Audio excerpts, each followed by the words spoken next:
మనము నాగదేవతార్చన ఎలా చేస్తామంటే నాగరాళ్లకు పాలు పోస్తాం. శిలలు నాగరాళ్ళు అంటే నాగుల యొక్క శిలలు ఉంటాయి. మనకు వేప చెట్టు, రావి చెట్టు కింద చేస్తూ ఉంటాయి. సుబ్రహ్మణ్య స్వామి గుడి దగ్గర కానీ, శివాలయం దగ్గర కానీ నాగరాళ్ళు ఉంటాయి. ఆ నాగరాళ్ళకు మనం పాలు పోస్తాం. అవి శిలలు కదా. ఇంట్లో కూడా నాగార్చన చేస్తాం.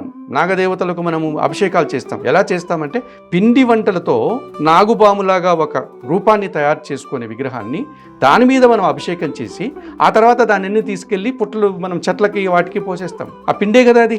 దాన్ని నలిపేస్తాం. మట్టిలాగా దాన్ని నలిపేసి దాన్ని అంతా కూడా దాన్ని డైల్యూట్ చేసేసుకొని చెట్లకు పోసేస్తాం మనం. అంతేగాని ఎక్కడా నాగుబాములకు ప్రాణం ఉండే పాములకి పాలు పోసినట్టుగా, వాటి నెత్తిని పాలు పోసినట్టుగాను, వాటి ఉండి నివసించేటువంటి పుట్టల్లో పాలు పోసిన చరిత్రలు లేవు. పాలతో పాటుగా చాలా పదార్థాలు కూడా వేస్తూ ఉంటారు. భగవంతునికి ఎట్లా నైవేద్యం పెడతాం, మనము పెట్టిన తర్వాత మనమే కదా స్వీకరిస్తాము. అట్లాగే ఈ నాగదేవతలకి మీరు పుట్టల దగ్గర అవి నివసించే చోట ఒక పాత్రలో, మట్టి పాత్రలో పెట్టేసేయండి.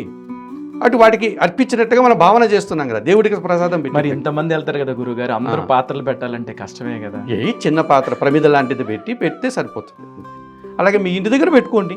నేను చెప్పినట్టుగా ఒక బియ్యం పిండితో ఒక చిన్న స్వామిలాగా, నాగదేవతలాగా ఏర్పాటు చేసి పెట్టుకోండి. ఎవరింట్లో వాళ్ళు చేసుకోండి.